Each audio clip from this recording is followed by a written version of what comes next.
স্বর্ণের দাম গত এক বছরে প্রায় 50% বেড়েছে, যা একই সময় নেসড্যাক এবং S&P 500-এর রিটার্নের দ্বিগুণ। গোল্ডের এটি হলো একটি ঐতিহাসিক বুল রান। কিন্তু গোল্ড যখন এভাবে ওঠানামা করে, তা কেবল মুদ্রাস্ফীতি বা বাজারের চাহিদার বিষয় নয়। এর অর্থ বৈশ্বিক আর্থিক ব্যবস্থায় কিছু বড় ধরনের পরিবর্তন ঘটতে চলেছে। আর সবচেয়ে চমকপ্রদ বিষয় হলো, এই ঊর্ধ্বগতি শুধু একটি র্যালি নয়, এটি গভীর সংকট যা গত 100 বছরে স্বর্ণের বাজারে সবচেয়ে বড় পরিবর্তন আনছে। আর বেশিরভাগ মানুষই মনে করছে এর কারণ হলো কেন্দ্রীয় ব্যাংকগুলো বিপুল পরিমাণ গোল্ড কিনছে আর তারা রেকর্ড পরিমাণ গোল্ড কিনছে। কিন্তু কেন? এর একটি উল্লেখযোগ্য কারণ হলো মার্কিন ডলার এবং ডলারের সীমাবদ্ধতা। কারণ মার্কিন সরকারের ব্যালেন্স শিটের দায় $36 ট্রিলিয়ন ডলারেরও বেশি। আরও ভয়াবহ সংখ্যাটি হলো অফ ব্যালেন্স শিটের দায়, যা হলো social security, Medicare, federal pension, সামরিক পেনশনগুলির নিট বর্তমান মূল্য, যা কংগ্রেশনাল বাজেট অফিসের মতে $100 ট্রিলিয়ন ডলারেরও বেশি। সুতরাং মার্কিন ডলারের গ্যারান্টি প্রদানকারী নিট দায় $130 ট্রিলিয়ন ডলারেরও বেশি। কিন্তু পরিস্থিতি আরও খারাপের দিকে যাচ্ছে, কারণ প্রতি বছর মার্কিন সরকারের ব্যালেন্স শিটের দায় $2 ট্রিলিয়ন করে বাড়ছে এবং প্রতি বছর মার্কিন সরকারের অফ ব্যালেন্স শিটের দায় নিট বর্তমান মূল্য $2 ট্রিলিয়ন করে বাড়ছে। এ কারণে ডলার নির্ভর অর্থনীতি থেকে বড় দেশগুলি সরে যাচ্ছে। আরেকটি বড় কারণ হলো রাশিয়া এবং ইউক্রেন যুদ্ধের প্রেক্ষাপটে মার্কিন যুক্তরাষ্ট্র এবং তার মিত্র দেশগুলি রাশিয়ার বিরুদ্ধে কঠোর অর্থনৈতিক নিষেধাজ্ঞা আরোপ করেছিল। রাশিয়ার কেন্দ্রীয় ব্যাংকের বৈদেশিক মুদ্রার রিজার্ভ জব্দ করা হয়েছিল। রাশিয়ার কেন্দ্রীয় ব্যাংকের প্রায় $300 বিলিয়ন সমতুল্য সম্পদ, বিশেষত ইউরো, ডলার এবং অন্যান্য বৈদেশিক মুদ্রা মার্কিন যুক্তরাষ্ট্র, ইইউ এবং অন্যান্য পশ্চিমা দেশগুলি হিমায়িত করেছিল। এই তহবিলগুলো মূলত পশ্চিমা ব্যাংক এবং আন্তর্জাতিক সংস্থাগুলোতে জমা ছিল, যা এখন রাশিয়ার ব্যবহারের বাইরে।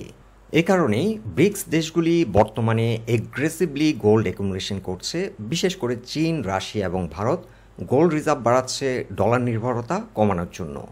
বিশেষজ্ঞরা ধারণা করছে এই বছরের মাঝামাঝি সময় যদি ফেড রেট কাট করে, তাহলে গোল্ডের প্রাইস আরও বাড়তে পারে। এই বছরের শেষের দিকে $4,000 পর্যন্ত গোল্ডের আউন্স হতে পারে। এই চার্টটিতে আমরা লক্ষ্য করছি ওয়ার্ল্ড সেন্ট্রাল ব্যাংকগুলি 2011 সাল থেকে 2021 সাল পর্যন্ত অন অ্যান অ্যাভারেজ গড়ে প্রতি বছর 500 টন করে গোল্ড অ্যাকুমুলেট করত। কিন্তু 2022, 23 এবং 24 অর্থ বছরে প্রতি বছর গড়ে 1000 টনেরও বেশি গোল্ড অ্যাকুমুলেট করছে। সেন্ট্রাল ব্যাংকগুলির এখন গোল্ডের প্রতি অ্যাপাটাইট অনেক বেশি এবং সম্ভবত তারা যতটা ডিসক্লোজ করছে তার চেয়েও বেশি তারা অ্যাকুমুলেট করছে। এখন আমরা শুনে নেব গোল্ডের ফিউচার প্রাইস অ্যাকশন নিয়ে বিশেষজ্ঞরা কি বলছেন। And if you just take a very simple trend extrapolation, I think it could get to 4,000 by the end of this year and 5,000 by the end of next year and maybe 6,000 before the end of the decade. I'll just extend it further. Probably central banks are buying more than what they're disclosing.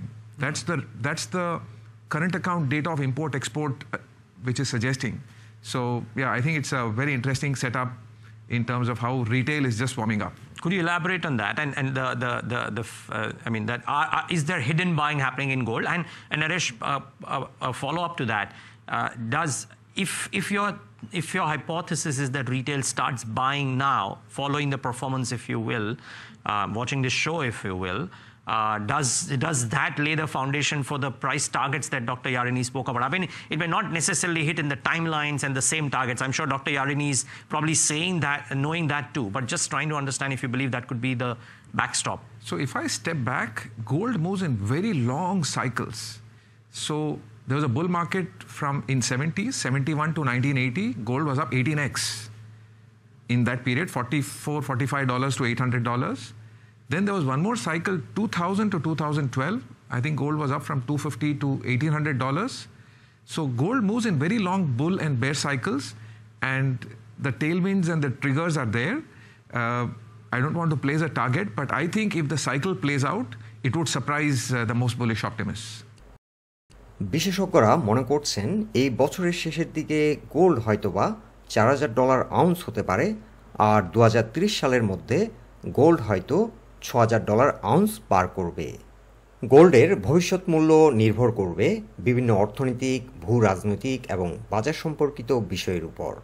অর্থনৈতিক অনিশ্চয়তা দেখা দিলে, মার্কেটে মন্দা, মুদ্রাস্ফীতি বা stock মার্কেটের অস্থিরতা দেখা দিলে দেশগুলি সোনার রিজার্ভ বাড়ায়। যেমন রাশিয়া, চীন এবং ভারত বর্তমানে গোল্ডের রিজার্ভ বাড়াচ্ছে। এছাড়া জিওপলিটিক্যাল রিস্ক কিন্তু একটি মেজর রোল প্লে করে। ইউএস চায়না টেনশন, মধ্যপ্রাচ্য অস্থিরতা বা নতুন কোনো যুদ্ধ সৃষ্টি হলে গোল্ডকে অনেক দেশই ইনভেস্টমেন্ট কিংবা রিজার্ভের জন্য সেফ হ্যাভেন মনে করে থাকে। এছাড়া আমেরিকান সেন্ট্রাল ব্যাংক ফেড যদি রেট বাড়ায় সেক্ষেত্রে গোল্ডের দাম সাময়িকভাবে কমতে পারে, আর ফেড যদি রেট কাট করে সেক্ষেত্রে গোল্ডের দাম বৃদ্ধি পেতে পারে। বন্ধুরা, গোল্ডের ফিউচার প্রাইস কেমন হতে পারে এ নিয়ে কে কী ভাবছেন আমাদের কমেন্ট বক্সে জানাবেন। সবাই সুস্থ থাকুন, ভালো থাকুন। আজকের মতো এখানেই বিদায় নিলাম। দেখা হবে অন্য কোনো ভিডিওতে।